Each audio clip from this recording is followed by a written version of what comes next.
Hello everybody, welcome to our video on basic knot tying. This is Oahu Search and Rescue's introduction to knots, and I'm going to turn it over to our expert knot tyer. Thanks. So my name is Becca. I'm the Public Education Director for Oahu Search and Rescue, and the first knot that I'm going to teach is the water knot. This knot is a great knot for anchors, especially, as well as tying webbing together.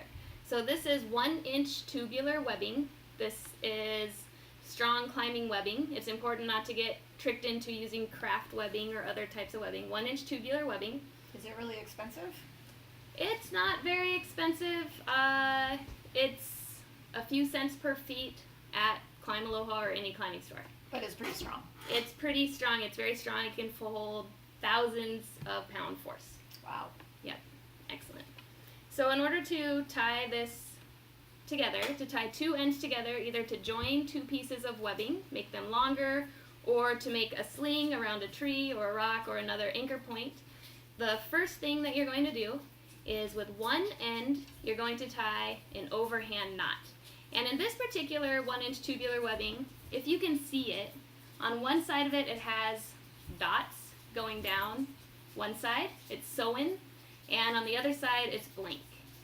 And when you tie, you'll need that in just a minute for the second part of this. So first you're going to tie an overhand knot. Just a nice, simple overhand knot. Keep it flat, no twists. Twists will weaken any knot, any rope, any webbing. So this is nice and flat. It looks like a 4, basically. It looks like a 4. It does. All I did was tie an overhand knot. Next, I'm going to take the other end of the knot, of the webbing, and I'm going to follow it through coming from the free end. So anytime the end that's not attached to everything else, this is called the free end.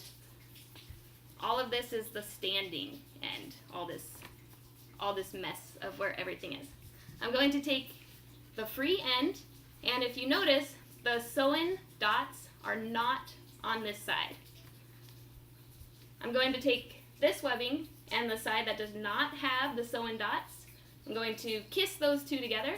So no sewn dots and no sewn dots together. And I'm going to completely follow this overhand knot all the way through, keeping the non-sewn side touching the whole time.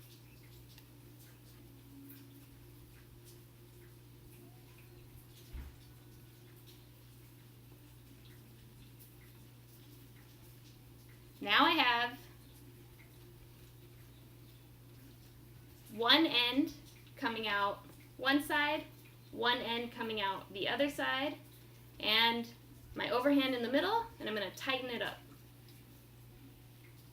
And this will get very tight when pulled upon, but even though this knot is one that tends to tighten instead of loosen, it's still important to keep long tails definitely more than 6 inches at a minimum for this knot. Great. Any questions on What this would I use this knot for? This knot would be great for anytime you have to join two ends of webbing. For example, if you need to get down a rappel route off the side of a rock or a cliff, you could tie this around a tree. I now have a loop, a sling. It could go around a solid anchor such as a tree, a large boulder. Also, if I needed to make one piece of webbing longer, I could use this knot to tie the two ends together and create a nice long piece of webbing with more than one. Great. Do you use this knot a lot? I do, actually. I do. This is a very popular knot for making anchors out here. Great. Yes. Great. Anything else we should know about that before we move on to our next knot? One thing is that because this does tighten up, if you untie it, you might need to massage the knot a little bit, roll it in your hand to make it nice and loose. It needs massaging to loosen up. Also, as with any knot, with any material, make sure that it's in good condition. This is nice, soft, it's not stiff. When I look at it, there's no cuts, tears in the material. It's also, I know exactly how this has been kept. So I would watch out for those. Anytime, and when you tie any sort of anchor, you want to make sure that you don't have twists as well. Twists will, it won't be as strong when there's twists in any rope or webbing. Cool. Cool. Well, we'll probably come back to some of that when we get to the anchor building. Then, Perfect. won't we? Cool. We will. All right, so there's another knot that I think is pretty useful, and that is called the figure 8 knot. What's the figure 8 knot? So the figure 8 knot is also a very strong knot that is oftentimes used for rock climbing, tying yourself into a rope from your harness to your rope so you can climb a route safely. That's probably the main reason it's used. There's a whole family, a figure 8 family, but we're just going to teach the figure 8. Once you learn this, then it's much easier to learn the figure 8 on a bite, the figure 8 follow through, and many more members of the figure 8 family. But this is just the figure 8, and with this you start with what's called a bite. Anytime that you have just a bend in the rope like this, that's called a bite. So we're going to start with a bite, and we're going to make a loop.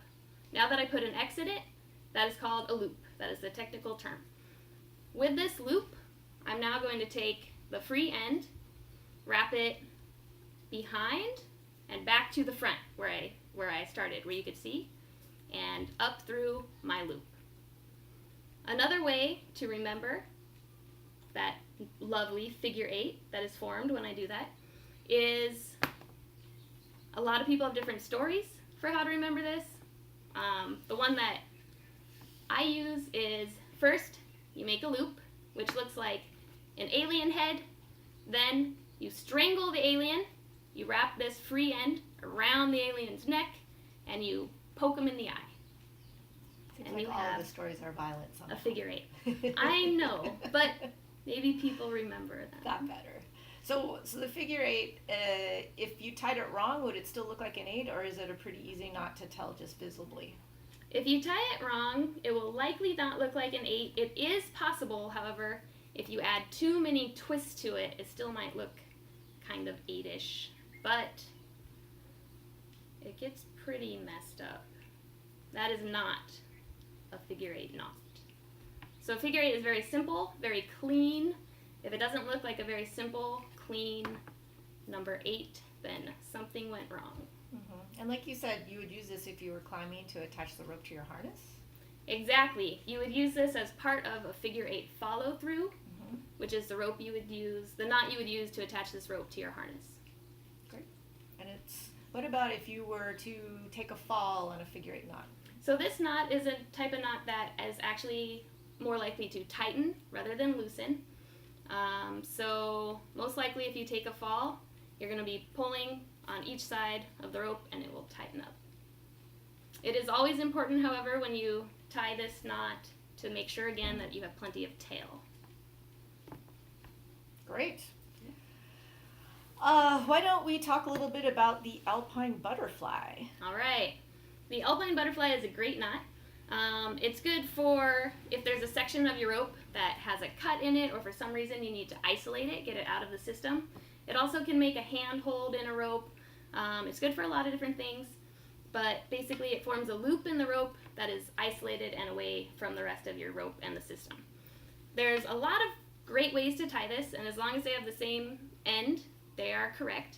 The way I'm going to tie it makes it very easy to make sure that you keep a part of the rope that has a problem with it isolated. It makes it easy to see that part of the rope the whole time.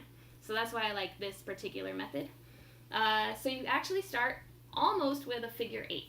So I have my bite in my rope again, and I'm going to make a loop, just like before, or an alien head, and I'm going to make one more loop. So I have almost that full figure 8 that I just made. So if I lay it on the ground, or on the table, it looks like this. I have my top loop, and I have my bottom loop. I'm going to make sure that I keep an eye on where this bottom loop is the whole time. I'm going to take my top loop, I'm going to fold it in half, keeping an eye on where this bottom loop is. I'm going to fold it all the way around, under, and through that loop that I was keeping an eye on. And I'm going to pull it up and then tighten it. I'll show it one more time. Yeah, That one looks really complicated. So all it is you start with a bite, and you make a loop, and then you take the other end of the rope, you make another loop. Keep an eye on where this bottom loop is the whole time. That's your key loop. Take the top loop, you fold it over, under, around, and through. And then you can use these free ends of the rope to tighten it. Your isolation, whatever part of the rope you want to keep isolated, is right here. And then this rope, if you just cut out a piece of broken rope or frayed rope, this would then be strong enough to continue to use? It will weaken the rope, but it is strong enough in most applications to continue to use. What will happen is that this will, fortunately, most of your strength will be on these two free ends. So as long as there's nothing wrong with this end or anything in your knot, this won't affect your climbing. Have you ever had to use one? I have used these, actually, Mm-hmm. yes. Both to isolate a piece of the rope that got cut on the edge of a rock, Mm-hmm. and I have used them as handholds. Yeah. Yes, Seems like a good handhold. they're a great handhold. So what about the double fisherman's knot? A double fisherman's knot is a great knot for either joining the ends of one rope together to form a loop or a sling, or it's also good for joining two different ropes together. It's a very strong knot that you can hang on, use. So in this case, just for ease of seeing how it's tied, I'm going to use it to tie two different ropes together so that we have two of two different colors. So with this rope, I've got my blue rope and my camouflage rope. I'm going to tie these two together. The way that I like to do it is I put both my camouflage rope and my blue rope together, and I hold it pointing towards the free end of whatever rope I'm about to work with first. So in this case, I'm going to first work with the camouflage rope. So I'm holding both ropes, and I'm sticking my finger out, pointing towards the end of the camouflage rope. I'm going to take the camouflage rope, and I'm going to wrap it around my finger and the blue rope once, and then back towards the standing end of the rope, back towards my arm twice, and then up another half a time. And where my finger is, I'm going to slide my finger out and stick the camouflage free end of the rope through exactly where my finger is. Slide the finger out, stick the camouflage rope through there, and tighten it up. And you'll notice that I have an X on one side. If you can see that, there's an X on one side, and I guess an 11 on the other side. The X is pretty important. So the X and the 11 are going to be important to make sure that you have tied it correctly. And this is only half of it. But make sure that on this, that you have this X and that 11. Those both have to be there. Yes. So that's half of it. But the second half is super easy. You're doing the exact same thing with the other rope. So this time with the blue rope, I'm going to, again, hold both the blue and the camouflage rope and point towards the free end of the blue rope. I'm going to take the blue rope and I'm going to wrap it around the camouflage rope and my finger once. And then again, back towards my arm or back towards the standing end of the free rope. So wrap it around twice. And then come up to the top of my hand. I'm going to move my finger out and I'm going to replace it with this rope. So I'm going to move my finger out of there. And right exactly where that hole is, I'm going to replace it with this blue rope and tighten it up. And you'll notice on this, there's also that same X and an 11. When I pull these tight, I should have two X's next to each other and two 11s next to each other. And that's how you know that is correct. If it doesn't look like that, something went wrong. With this, again, you need to have tails on your rope, but you don't need to have as long of tails as with the others. Standard rule of thumb for the double fisherman's is to have at least as long of tail as wide as your knot is. So as this both of these together is one double fisherman's. Your tail should be the length of both of these together at a minimum. It looks like basically that knot tightens on itself so that it keeps the rope secure. It does. Against each other. And these get very tight, which is great. Great. Yeah. So we have a few other knots we wanted to cover. The next one is the Prusik or Prusik. How Great. do you pronounce that knot? I usually say Prusik. Prusik. That's what I say. Prusik is great too. So a Prusik or Prusik is the same thing so you need to start by forming a sling, usually using a double fisherman's. It doesn't have to be, but that's typical. So again, I'm going to tie that double fisherman's that I just tied a second ago.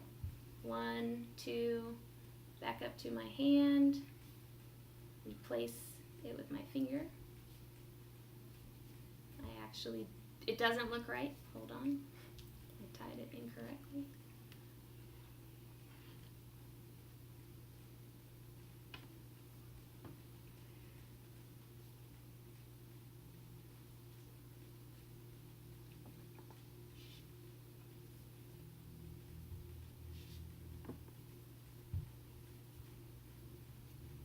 So you start with a sling, a loop, just like this, that I just tied using my double fisherman's pretty quickly. And then to actually tie the Prusik, it's a knot that gets tied around another piece of rope. So if I have a tight piece of rope like this, and I have a loop, let's see the best way to do this. I'm going to take my Prusik. What are we doing? No, just gonna hold both. Oh, we'll see how this goes. Okay. And so you should be able to do it with one hand, right? That's good if you can do it with one hand. So let's see how this goes. So I'm taking my sling and I'm going to wrap it around the rope once and then twice. Oh, shoot. I'm going to actually use it with the knot side. I'm going to go around the rope once. And I'm going to offset this knot because you never want the knot to be right in the middle of your system. And I'm going to go around twice.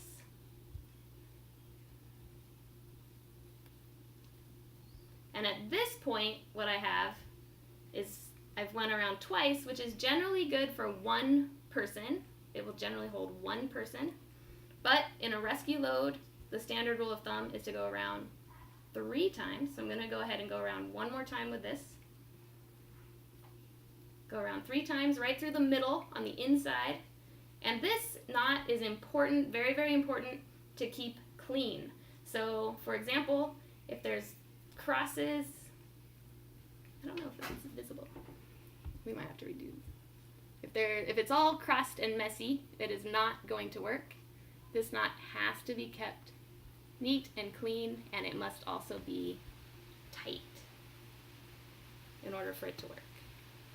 Now, one thing that's not the best with how I demonstrated this is that I have a larger size diameter Prusik than what I'm using as a climbing rope, and that would not work.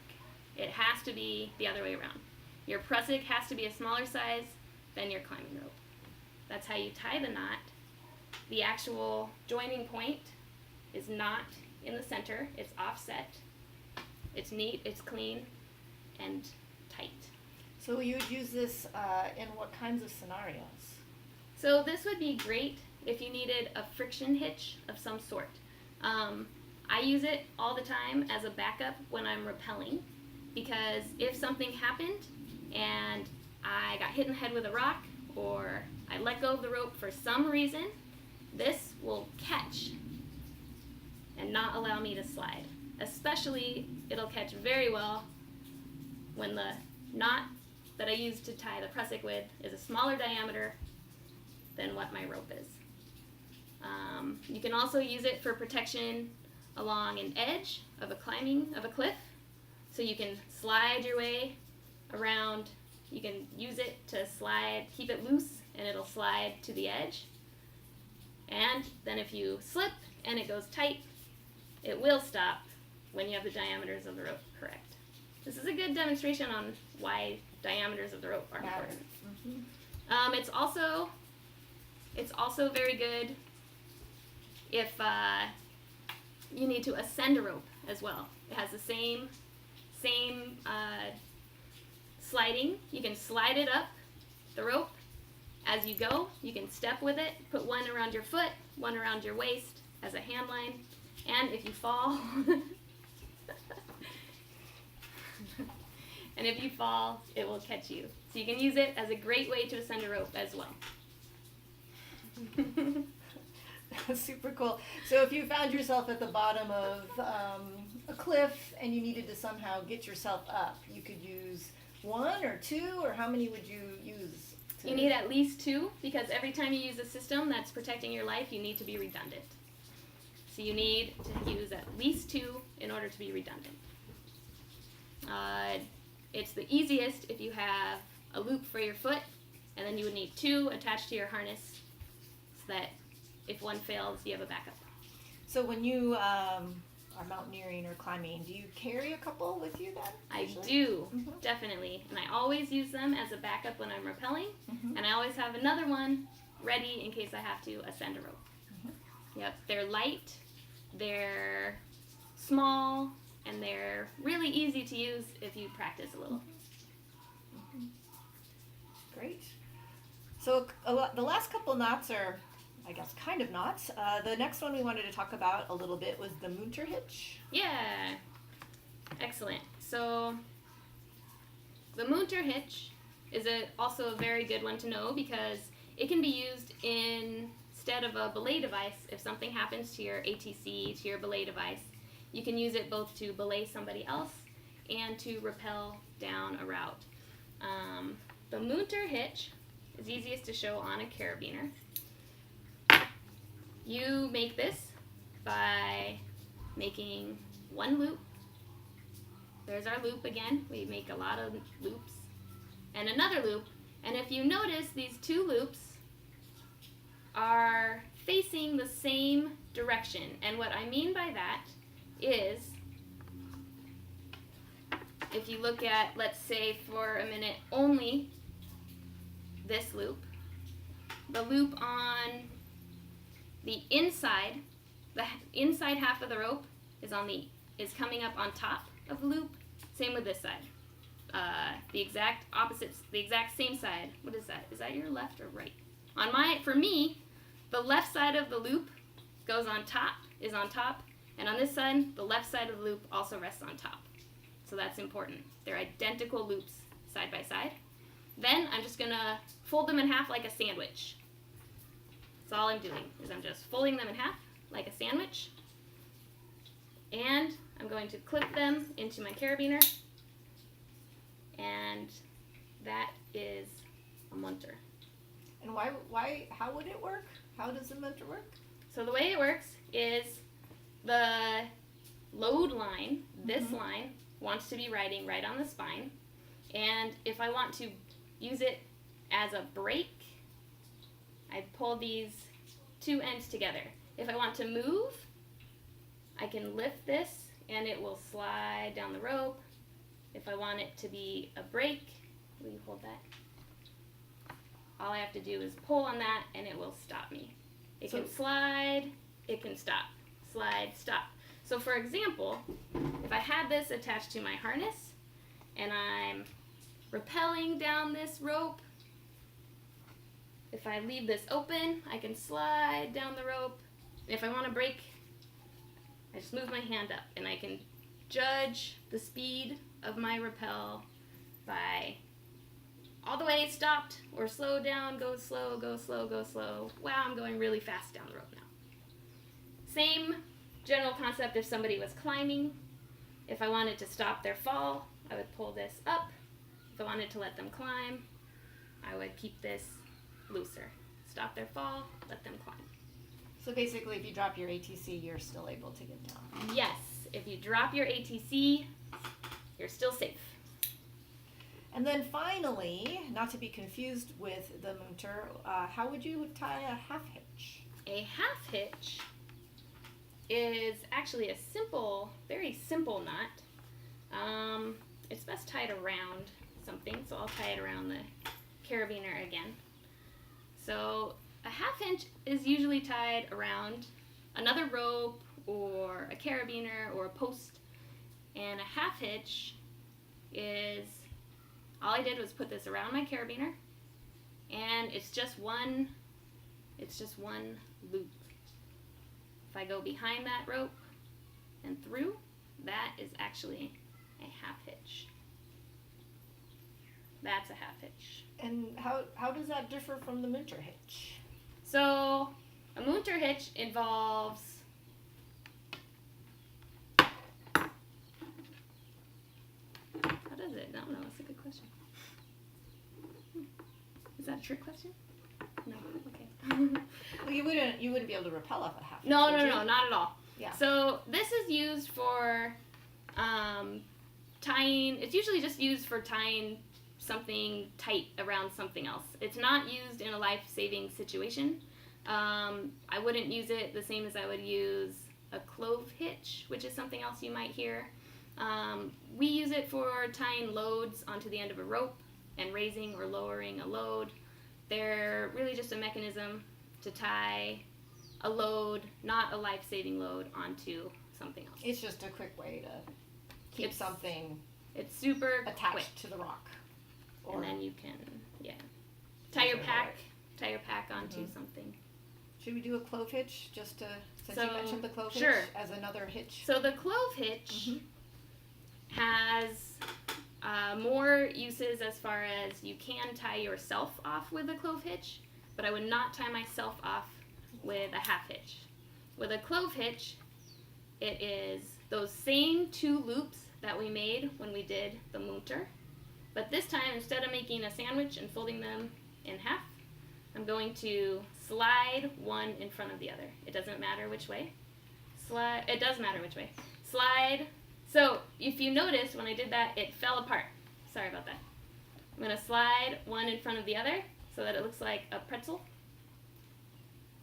And you can clip it. And you have a Clove Hitch. This has to be tight. If it's not tight, it will not work. That's the big caveat with a Clove Hitch. It must be tight. Cool. So any final thoughts about knots? It's very important to make sure that you tie them correctly. One small misstep in a knot can have big consequences. For example, with that Clove Hitch I did at the end, if I didn't slide the correct one in front of the other, it will not work when you clip your carabiner on. It just makes not a Clove Hitch.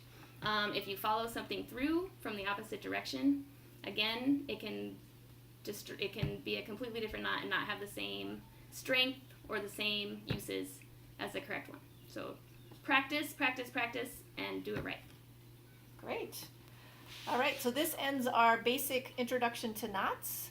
Thanks for paying attention, and we will return with more exciting videos.